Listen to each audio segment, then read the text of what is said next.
What's up, everybody? Here we go. Another week is beginning. Thursday night football, the first true Thursday night football on Amazon. But today we're going to do things a little bit differently. Today is 9/11. And I do not want to just run over what today is. So today I want to talk about something really simply. I remember 9/11 very vividly. I remember how the country stopped.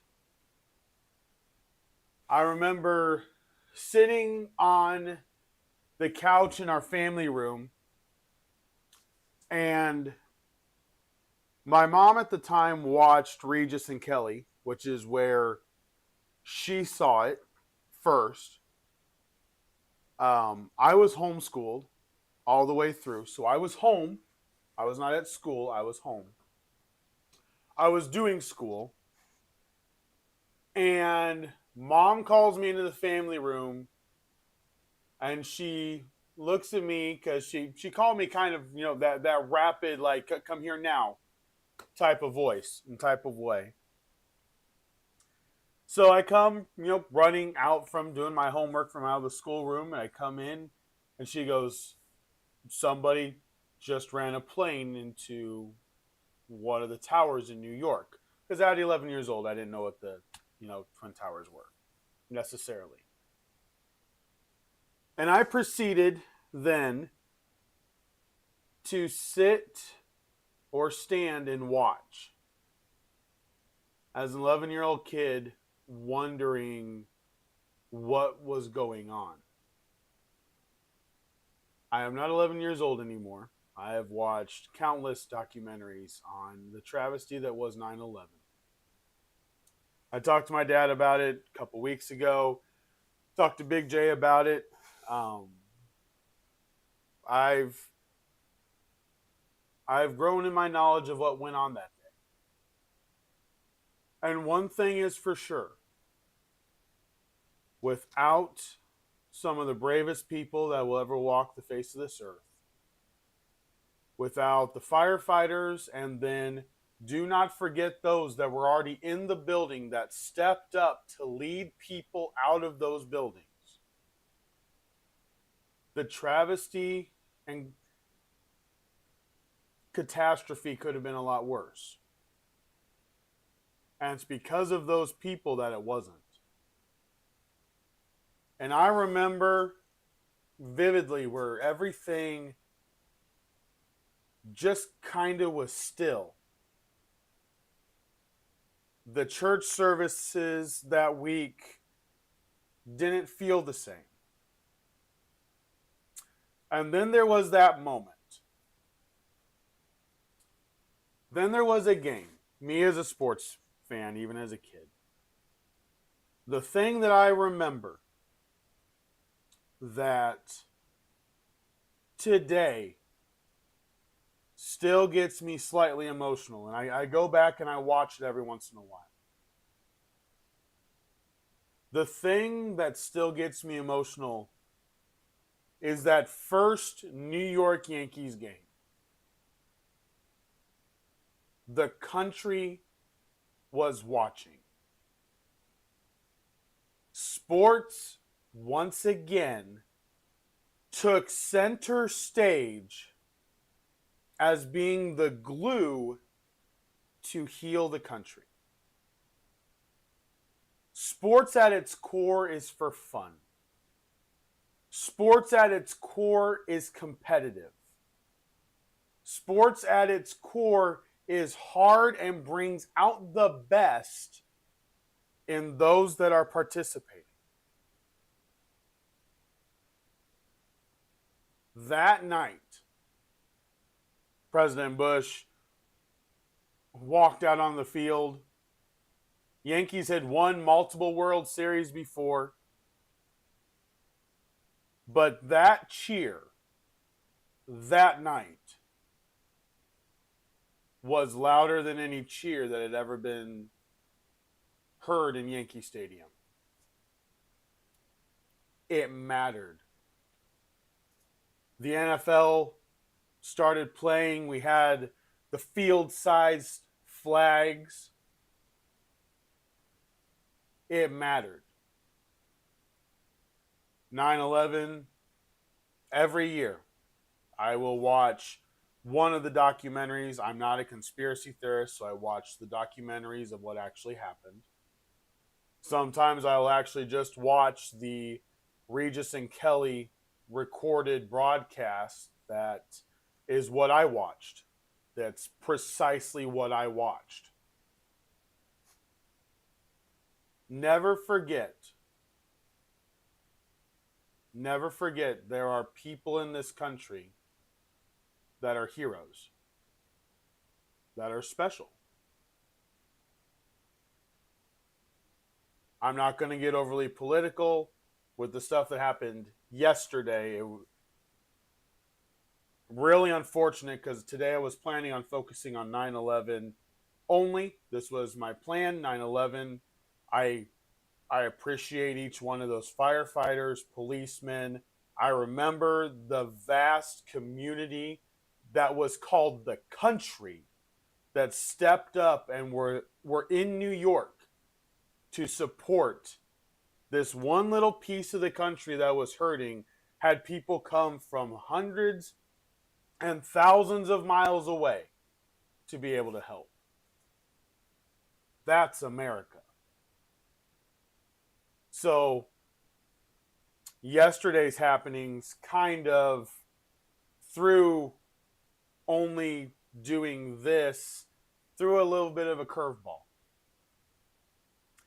But this weekend, my wife and I and two of our kids will be riding in the Freedom Fest 9/11 Memorial motorcycle ride. Jeeps will be there. I know there's some classic cars that are going to be there. But we will be a part of that ride that rides through downtown Indianapolis, stops by the 9/11 Memorial. We'll have a little ceremony and then go back to the starting point. And I am really looking forward to this. I've sent it to plenty of other people to be able to be a part of this weekend. Never forget, I have only been alive to see the tragedy of 9/11 as far as an attack on our country. That's the main one that I have been alive to see. I wasn't around for Vietnam. I wasn't around for Korea. Obviously, I was around for all, the Iraqi wars and whatnot. But never forget. And sports, although by many can be mocked and made fun of just being sports. Sports in this country has always helped heal and has always helped strengthen back to what we were. You can make fun of it, but think about the all-women's baseball league. It grew in popularity. It worked because sports healed. Sports helps distract. Why is this a sports show? Because I want to give you a break from everything else. I love sports. I love talking sports. Sports is outstanding. It makes our emotions go up and down and left and right and in and out. It's amazing. I love sports. And what sports can do is it can unify, because you can be absolute enemies on that field and then go out to dinner that night. That's sports. It's why I love sports, and it's why I love America. But today, on September 11th, 2025, I want to say again, thank you to all those brave men and women on that day in New York City that helped get hundreds and thousands of people out of those buildings. You made a huge difference. The death toll could have been a lot higher if it were not for you.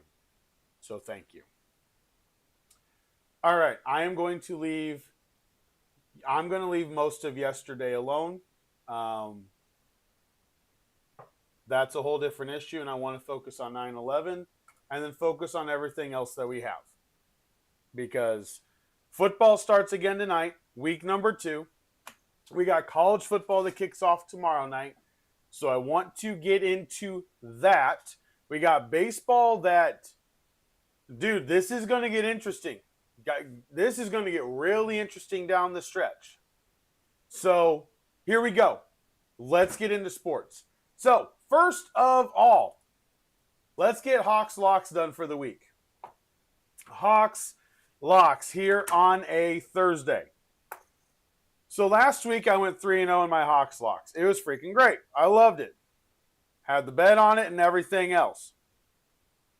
This week I'm hoping to go 3-0 again. Now this, for those of you that weren't around last week, this is my 3 bets that I have against the spread alone. Not winning, losing, against the spread alone that I have already locked in heading into this weekend. Okay? So for me, I've got 3 games that I think are absolute locks to be able to cover. Number 1, back-to-back weeks, I have the Cardinals over the Panthers. They're 6.5-point favorites. I'm taking the over and running with it because the odds of them winning are higher than covering. So covering, you get a little bit more cash. So I've got them over 6.5 points to knock out the Panthers. My second one, the Eagles are only a 1.5 favorite against the Kansas City Chiefs, and they have Jalen Carter back. I don't know if Vegas watched the same game we did against the Chargers. The Kansas City Chiefs are in trouble. Xavier Worthy is out. Travis Kelce is old. Kareem Hunt is old. Hollywood Brown is one step away from another hurt ankle or knee. Philadelphia played like garbage and won. Vic Fangio, I know, will not be happy. Jalen Carter is back. Philadelphia is a 1.5-point favorite. Feels like an absolute cheat code this week, and I'm going to bite on it. I've got Philly well over 1.5 this week. There is no doubt in my mind whatsoever. I don't think Kansas City's offensive line can hold up to what Philly will be able to throw at them. I think Fangio has everything set up for week number 2 to come out and show week 1 was a fluke. Kind of like how Brian Flores didn't look good in first 3 quarters and then the 4th quarter. He was like, all right, time to play. Let's show everybody that Caleb Williams is not that good. Kind of that vibe. That's kind of what I'm feeling right now. That's what I'm leaning towards. All right, so I will admit the third one I had to change because the odds changed. So I do have a bet in for the Saints at 4.5. I do. That is no longer the number. The number is now down to 3 because Kittle is officially out. Brock Purdy is, the 49ers are playing games again. He could be out multiple weeks, and yet he could potentially also play this week. Makes 0 sense to me whatsoever. So the number's down to 3. I'm going to leave that game alone, and I'm going to go with one that people may think I'm a little crazy for, but follow me on this. The Browns are 11.5-point underdogs to the Ravens. Yes, you heard me right, 11.5. And I know most of you are thinking, well, if they score 47 points next week, Browns aren't scoring anywhere near 40. I'll give that to you. I will give that to you. 100%. I don't think the Ravens score 40, and here is why. A huge emotional opening game last week. Huge emotional game. Leading, getting closer, lost. The emotions for that game on Sunday Night Football tend to carry over. It's the same reason that I don't think the Colts are going to play good this week. Same concept, but turn the prism all the way around. This is from the losing perspective. You poured all your heart into this. You felt like you had everything beat. You played your heart out, and you lost in a heartbreaking fashion. Now you have a division rival who just only lost by 1 point to Cincinnati. Yes, I know Cincinnati doesn't have a great offensive line. Throw all that out. The emotions of the game for the Ravens, I believe, will still tarry. They will linger. And you know I'm right. The Ravens have had bad losses in past years where you go, how'd they lose to that team? Remember, they lost to the Raiders last year. Remember that? And the Browns always play them tough. So at 11.5-point underdogs, listen, 11.5, the Ravens could win 31-20. And the bet still wins because it's 11 and the hook, the half. At 11, you win the bet. Think about that. A 10-point loss, you still win. I think 11.5 is too high. Division game. I think the Browns, after last week, feel like they can actually play with people. Garrett is going to be running really hard. The secondary isn't bad. I want to see this game. I really want to watch this game this week. I want to watch the trenches. I want to watch Myles Garrett. I want to watch Mason Graham. I want that front four against that Baltimore front five. I want to watch those two sides go at it. Don't count Cleveland out of at least being close. Probably not winning, I understand that. But they can play close enough. Quinshon Judkins should start this week. Sampson was okay. Judkins is going to be a lot better. A lot better. He should be in this week, playing fresh, ready to go. I love the Browns at 11.5. I was 3-0 last week. I'm hoping for another 3-0 week, but those are my Hawks locks for this week. All right. Here we go. So this podcast may not run as long as most, but let's get to some Major League Baseball. So here we go.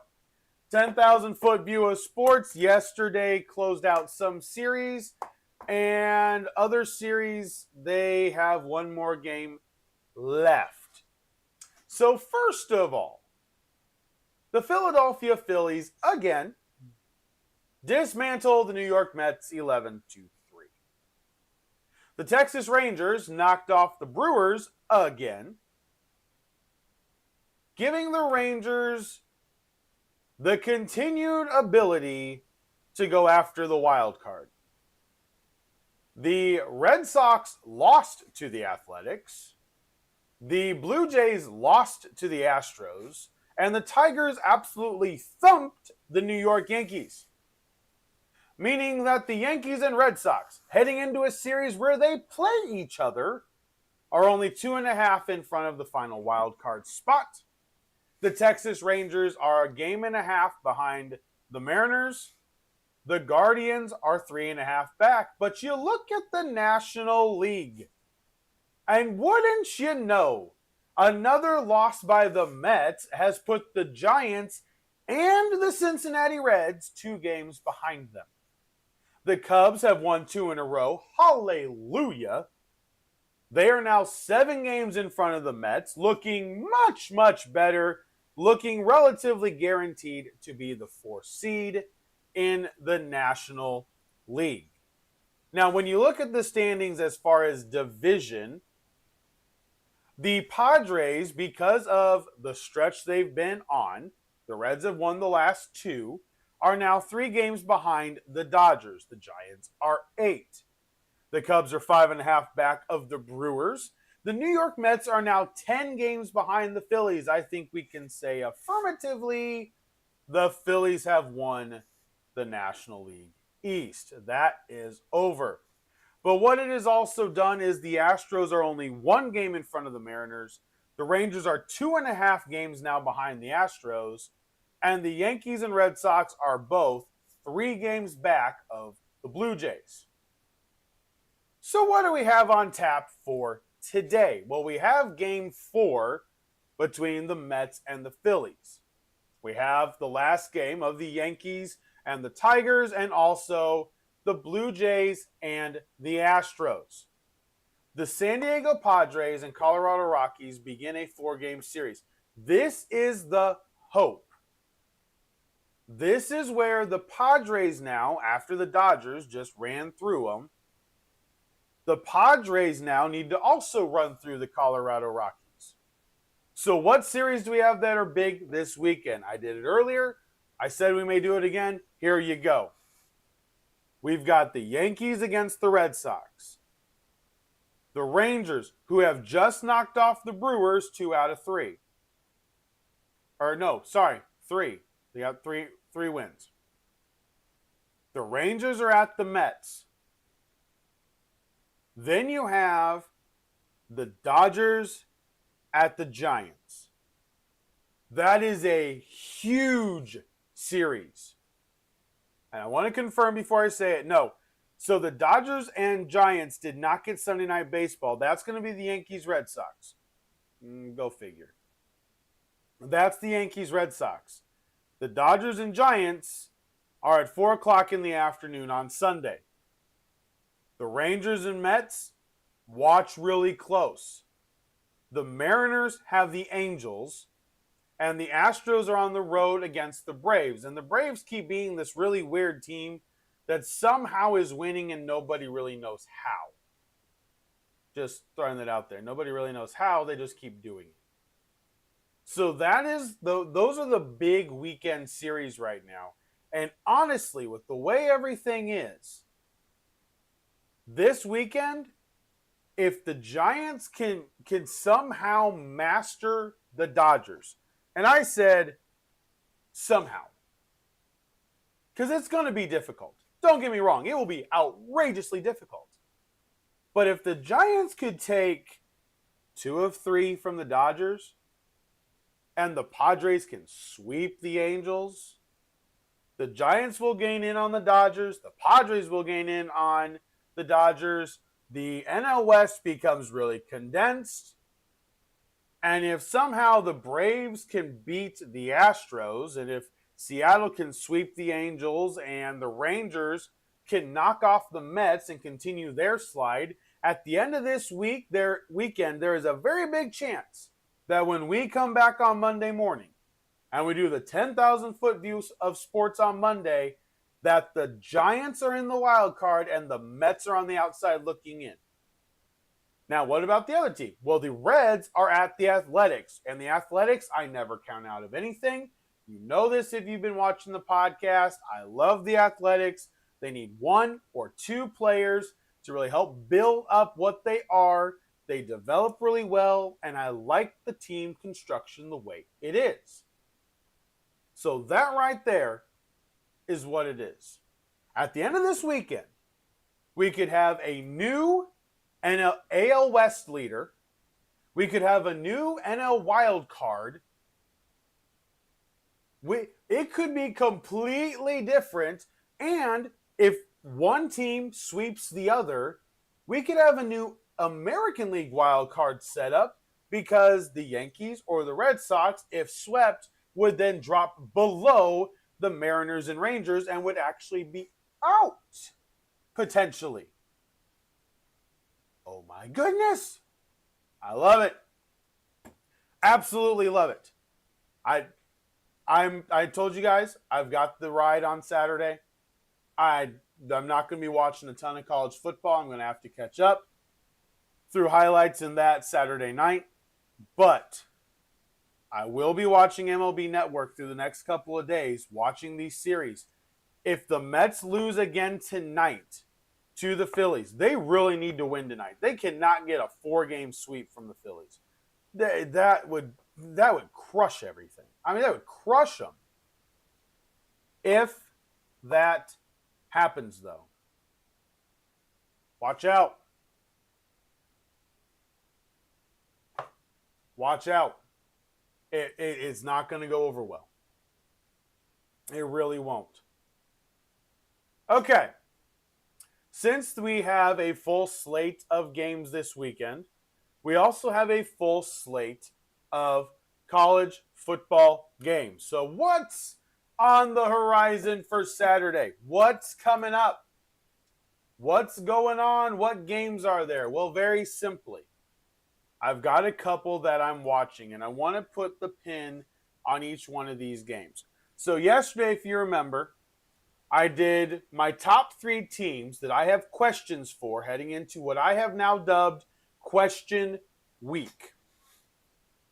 I have also dubbed Week 3 this weekend Question Week for college football. They get an extra week because they're kids. So I want to go through, and I'm going to give you the 3 teams that I have questions about heading into Week 3 that need to be answered in the games they are playing. Team number 1, the Clemson Tigers. They were losing to Troy last week. Losing to Troy at home. Had to have a comeback win to get the W. You're now going to Georgia Tech. You are not, as a number 12 ranked team in the country, you are not normally only favored by 2.5 points. I, along with Vegas evidently, have very big questions about Clemson. I thought they would be better. You guys know this. I said this is a team that I'm really watching. They're experienced. They're ready to go. But to me, Clemson is missing something. And I'm not sure what it is. Maybe they're missing an edge. Maybe they're missing, I don't know, the fire or hunger. I'm not sure what it is. They were flat against LSU. And they were ultra flat against Troy. So in my opinion, Clemson has to answer a lot of questions. If they squeak by Georgia Tech, it will leave more questions than answers. If they come out, they look tight, they look ready, they look focused, they're dialed in, everything looks like a really wound up clock, and it looks good, the questions will be answered. Okay, they're all right. If they squeak by Georgia Tech, there's going to be some questions still. And we're going to be waiting for them to answer. If they lose to Georgia Tech, they're out. A second loss doesn't take them out of the playoff because they could still win the ACC and still get into the ACC championship game and all that. But that would then be their only shot to make it, would be winning the ACC.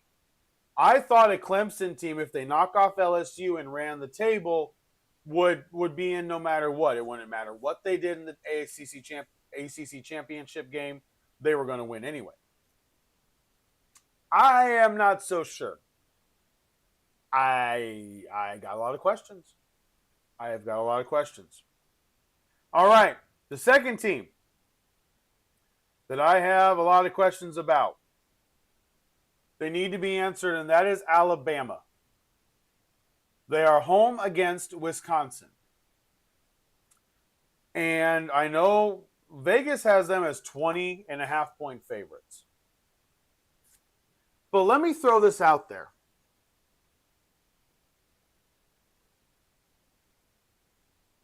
Against a team that we don't know if it is good or bad, okay? Against Florida State, They looked lost. Against UL Monroe last week, they looked like they were the more skilled team because, well, guess what? They've got 4 and 5 star athletes, and UL Monroe has 1 and 2 star, some 3-star athletes. Here comes Wisconsin, and it's one of my favorite. It would go in my locks if the locks did college. I don't do locks with college. One of my favorite under bets, though, this weekend is Wisconsin at Alabama. Wisconsin is big. They may not have the 5-star athletes on the outside, but they're big. They're strong. Alabama got pushed around by Florida State. I need to know if Alabama can control the game. I need to know if Ty Simpson is actually a real quarterback here in college football. It does not mean that he plays mistake-free football. It means, does he look like he's got control of what's going on out there? Because Wisconsin can run. This game could end up being a 13-10 absolute slow fest. However, if Alabama gets out and gets up running, it could end up being a shootout really quickly. But I got a lot of questions about it. A lot of questions. And I hope that they get answered. All right, the third team that I have a lot of questions about, and these are ranked teams. Third team I have a lot of questions about is really simply Michigan. I don't think they're going to lose to Central Michigan. Let me be very clear. I don't think they're going to lose to Central Michigan. But we've seen you beat New Mexico. Not look fantastic, but you beat New Mexico. And then we saw Oklahoma control you last week. And now you've got another cupcake in Central Michigan. If you only beat them by 17, 20 points, and they kind of hang around for a MAC team that shouldn't be competing with you, I got a lot of questions. In fact, I don't think you'd actually be able to be in consideration for being a threat in the Big Ten at that point. I don't think there'd be any shot of that. Michigan needs to show me. They've lost their identity. They've lost what they were under Jim Harbaugh. And don't give me replacing Jim Harbaugh is hard. I know Kellen DeBoer is doing the same thing at Alabama, replacing Nick Saban. I'm aware it's hard, but you have to have an identity. You're the one recruiting these people. You are the one recruiting who's playing for your team. And Moore has been at Michigan for a while. He doesn't get to struggle the same way. It's his second year now. Where's the identity? I do believe Bryce Underwood will be a decent quarterback. I definitely do.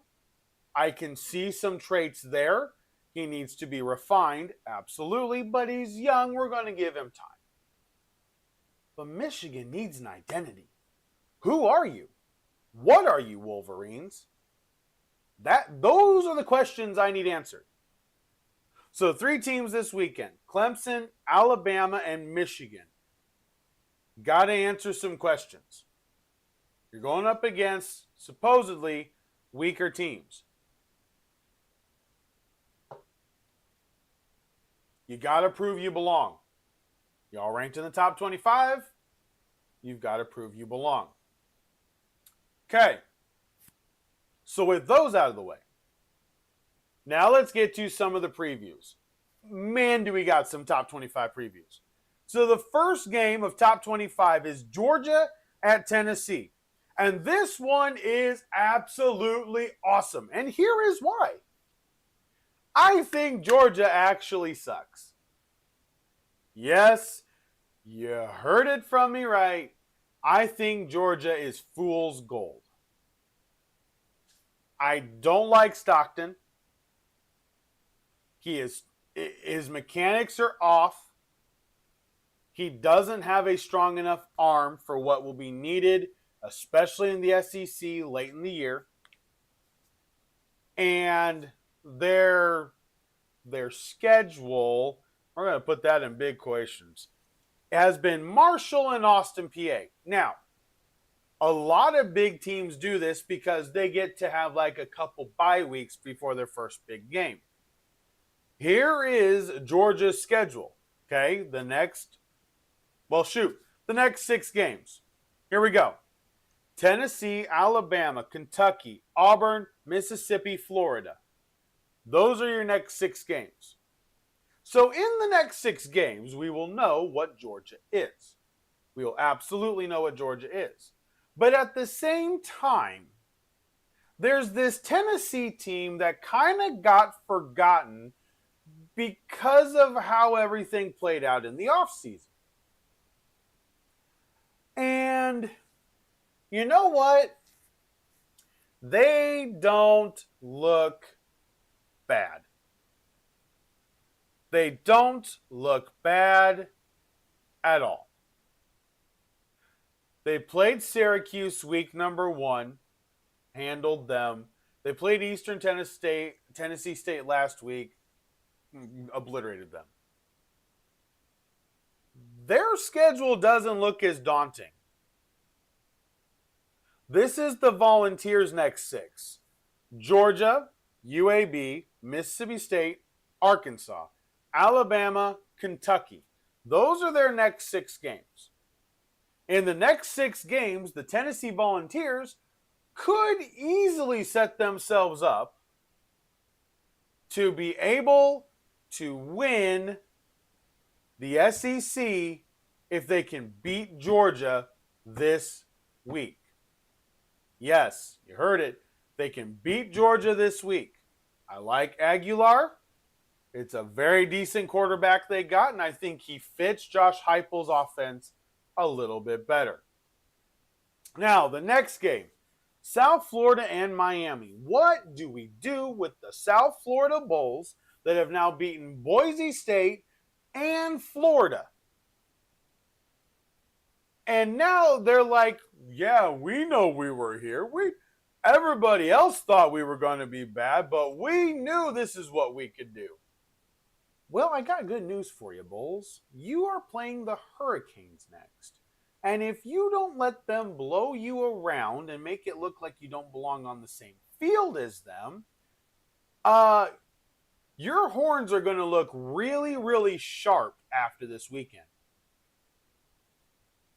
South Florida is a surprise, a shock. They walloped Boise State 34-7. They get that late comeback win in the swamp over Florida 18-16. They're at Miami this week. And then here's their schedule. Tell me how many of these they're going to lose. South Carolina State, Charlotte, North Texas, Florida Atlantic, Memphis, Texas San Antonio, Navy, UAB, Rice.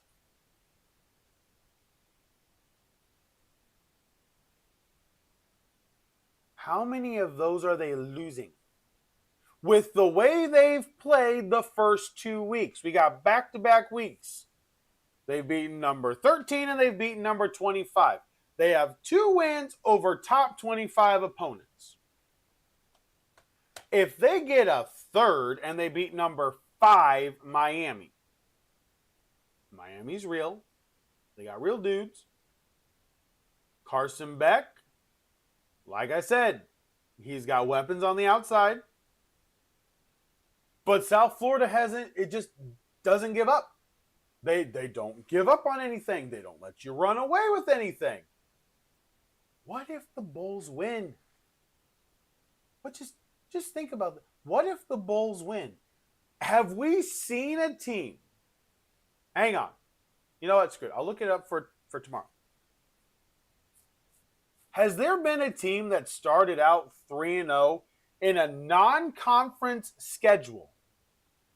None of these are conference games. A non-conference schedule going 3-0 against non-conference top 25 opponents.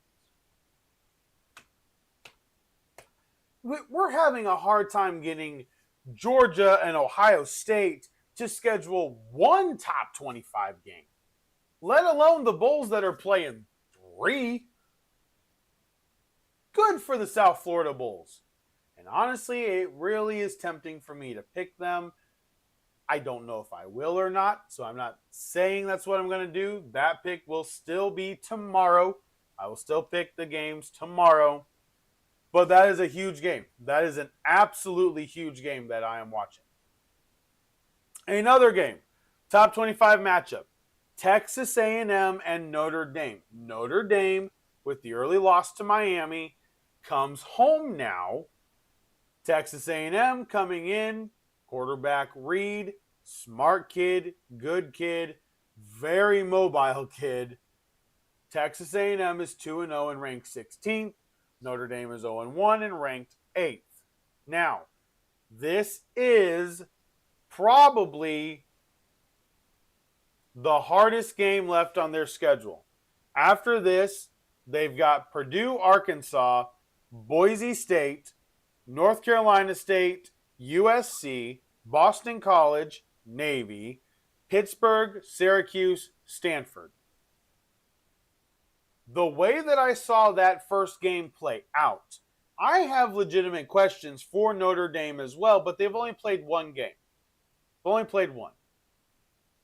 So I'm going to wait to see the results of this game before I jump on them or just watch them. Because going 0-2 does not look good for their playoff chances. Because Boise State is still Boise State. They're at Arkansas. They're in Arkansas. It's an SEC environment. It's a little bit different. They still have USC. They still have Navy. You can't count just wins across the board after this week, which means they would have to run the table probably because at 3 losses, Notre Dame doesn't have the strength of schedule to get in. If they lose this second game, they got to run the table the rest of the way and hope it gets them in. So Notre Dame against Texas A&M. Now, the times of these games. You may want to know that. The times of these games. Georgia and Tennessee is at 3:30 on ABC. South Florida and Miami is on the CW network at 4:30. And then at 7:30 on NBC/Peacock, you have Texas A&M and Notre Dame. Big games. Big games. Now, there are a couple more. Those are the main 3. I'm going to throw this out. Florida and LSU. Florida's got to show either a turnaround or people are going to think they're a dud. Arkansas and Ole Miss, to me, is a sneaky game because of how Kentucky played Ole Miss last week. Keep your eyes on that one. And then, like I said, Clemson and Georgia Tech. I got questions about Clemson. Watch Georgia Tech. Haynes King, watch Georgia Tech. They play division games close. They played Georgia close last year. Do not sleep on the Yellow Jackets. Just don't do it. All right. We are officially to the last night of WNBA. So let's head into this and we'll close this thing out today. Tonight we have the Liberty at the Chicago Sky, Phoenix Mercury at the Dallas Wings, Golden State Valkyries at the Minnesota Lynx, and the Las Vegas Aces at the Los Angeles Sparks. Now remember, we do have some positioning that does matter. So tonight, regardless of everything, we have Phoenix Mercury versus the New York Liberty opening on Sunday. If the Las Vegas Aces continue their winning streak and get to 16 games, They will then be second and play the 7th seed, which, here we go, if the Golden State Valkyries can win tonight, can then leapfrog back in front of the Fever. But if the Lynx beat them, then they will sit there potentially they'll sit there in 7th. Okay? It's kind of wild. There is a lot of positioning. There is a lot of positioning in each one of these games. And I was reading the series. So there's only a couple spots that are for sure. The Minnesota Lynx are number 1. The Phoenix Mercury are 4, and the New York Liberty are 5. That's it. So 3 of the 8 spots are guaranteed. The rest of everything else can swap and move around. For all of you that, dog on WNBA, isn't that the type of final day of the season you want, where everybody can move up and down, and you don't know where you're going to end? I think that's called a good sport. I think that's called healthy consumer sports. A final day with the playoffs on the line and positioning that can go all over the place. Correct me if I'm wrong. I may be wrong. Who knows? I could be wrong. But I think that's exciting and really good for them. They're on NBA TV, for gosh sakes. So I will be watching tonight. Cannot wait to see what everything is. Well, we will preview the WNBA playoffs tomorrow. Yes, we will, because Sunday is a huge day. It's the WNBA playoffs opening day. All right, let's close this out. So let's get into some of the previews for the NFL. Let's focus on tonight. So the Washington Commanders are against the Green Bay Packers, okay? What are my feelings about this game? I am torn on this game because I don't know how bad the Lions are or how good the Packers are. And here's why. Jordan Love last week still made a bunch is an over-exaggeration. Still made a decent amount of bonehead plays. But he had a very clean pocket. Most of the night, the Packers did not give up any sacks. When that's the case, the Packers are hard to beat because Jacobs runs, they have the play action, Tucker Kraft. But once again, there's injuries in the receiver area. And we'll see how many of them they actually have available for the Green Bay Packers. Like I said yesterday, maybe being a Green Bay Packer receiver is not a good idea to have on the top of your list of wants to be in life. Just saying. It kind of seems like they give you something to make sure you get injured. It's like it's a rite of passage to be a Packer wide receiver, to be injured in the first game you play, and then the next game too, and then just have a nagging injury for the rest of your career. It's slightly a joke, but it is kind of true of how everything is played out. I want to know if Washington gets a true running game. I want to know if Jaden Daniels in the pocket, set up in this game, controls the flow. Deebo Samuel, how much of an asset is he in this offense? Couple different things. They use them on gadget plays. They need to. I like where the team is. I think this is an outstanding opening week game. Especially with, there is potential playoff implications on the line.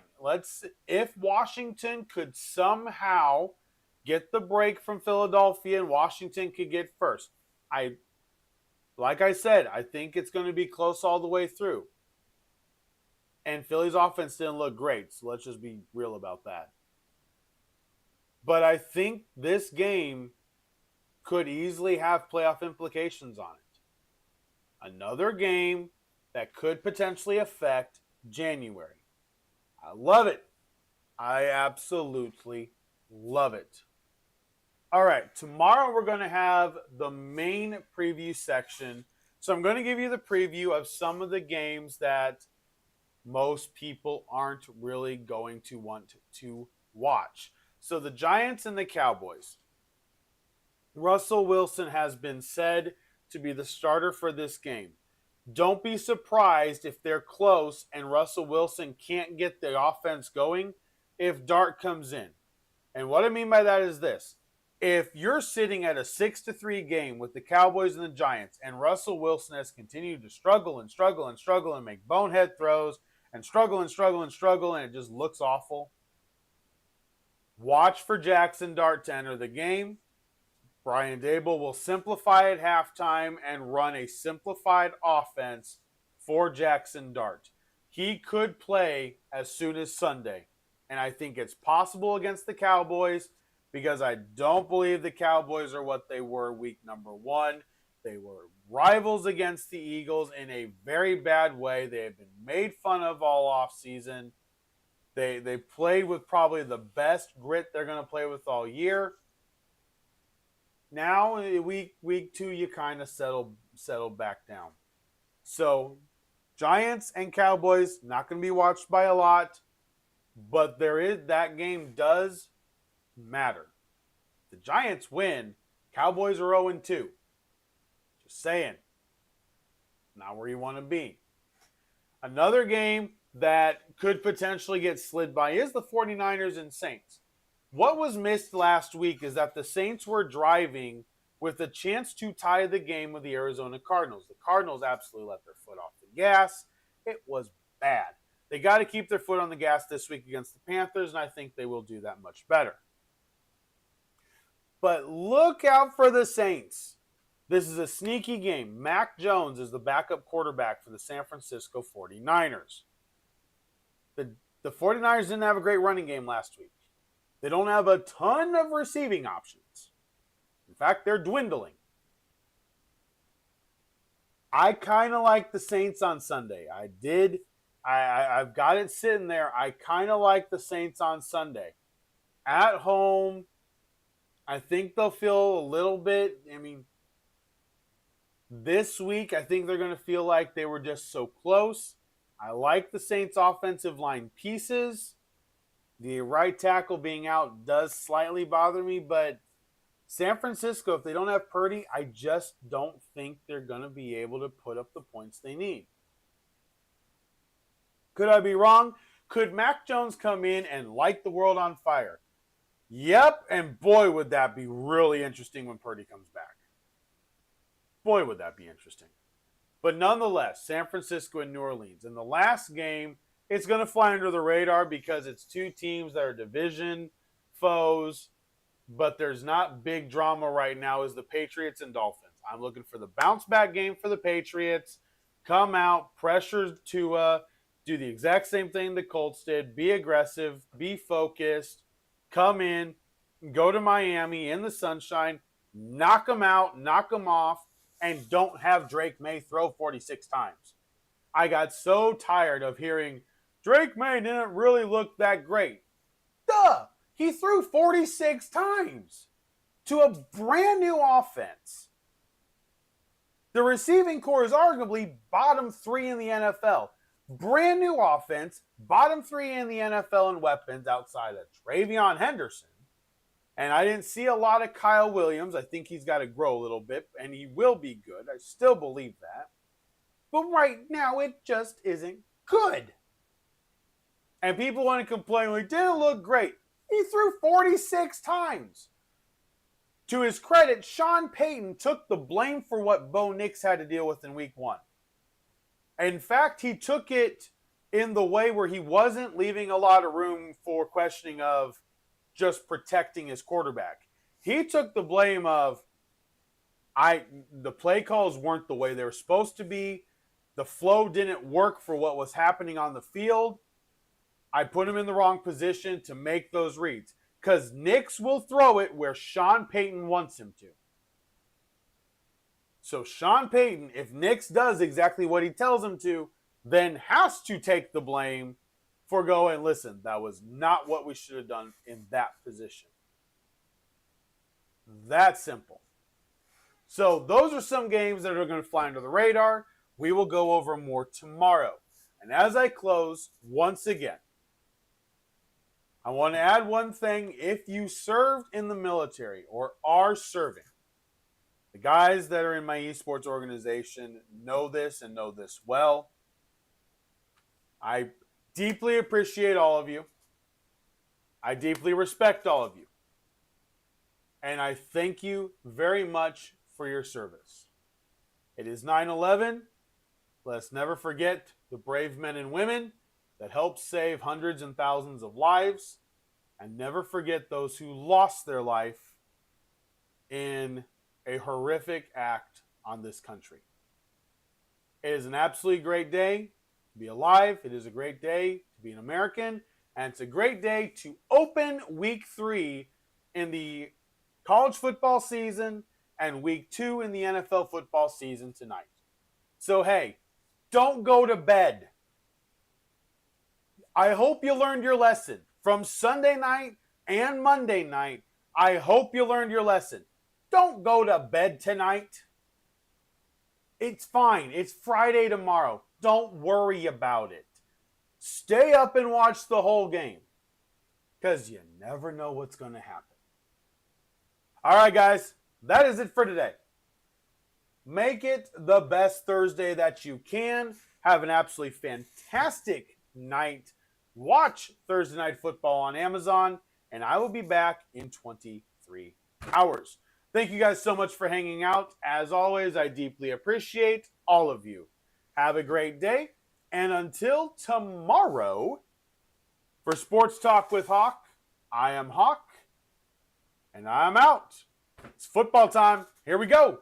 Week 2.